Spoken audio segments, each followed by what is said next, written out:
Hey everyone, my name is Alexis Linares. Today I will be talking to you guys about a man by the name of John Snow, who helped pave the path to water purification by using chlorine as a disinfectant chemical. Water, with no doubt, is a very essential substance on this planet. AllAboutWater.org, an organization that focuses on providing to the general public information about water, states that 70% of the adult body is made up of water, and that in the United States alone, over 346 million gallons of fresh water are used every day. Have we always had this much access to this much water? Of course we have. Like a terrarium, Earth rarely loses or gains extra matter, which means that the water that existed on Earth millions of years ago still exists to this day.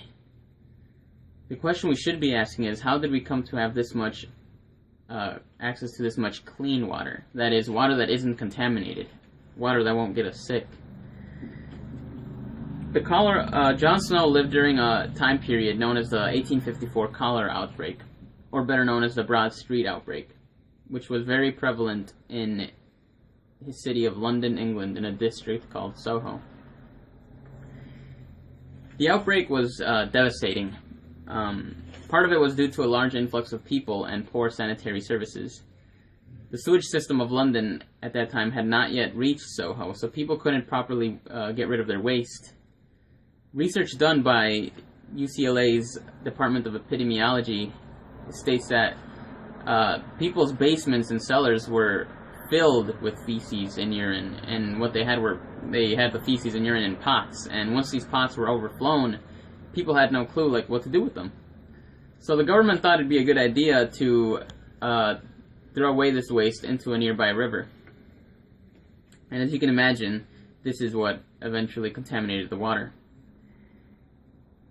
Throughout the whole outbreak, hundreds of people died, and by the end of the outbreak, around 700 to 600 people had died. John Snow is considered the founding father of epidemiology, the study of patterns and causes of diseases in a population. This is partially due to his success in realizing the source of cholera. He was also a huge miasma skeptic, a miasma theory skeptic, a theory that stated that diseases such as cholera existed due to toxins in the air. He disproved this theory by talking to the people of Soho and coming to a conclusion that people were getting sick off drinking water off of a nearby water well. He would collect water samples from this water well and perform chemical and microscopic examinations on it. And although his findings did not entirely prove that it was this water that was making people sick, it did help persuade the government to shut down this well. And it was not until he used chlorine to purify that well that the deaths started to drastically decline.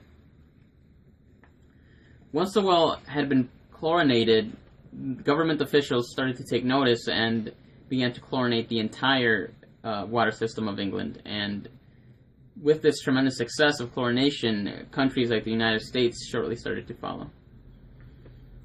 So the way chlorine kills these pathogens is in 3 steps, pretty much. Oxidation. Chlorine is a very strong oxidizing agent, so it targets the pathogen's organic molecules via oxidation. It also, through chlorine and hydrolysis, it produces hypochlorous acid, which is actually a chemical that disinfects. And it does so by the hypochlorous has a neutral charge, and it easily penetrates through the negative charge of the pathogen. And finally, it disintegrates lipids by targeting cell walls and the enzymes and proteins of the pathogen. And that is my presentation. Thank you.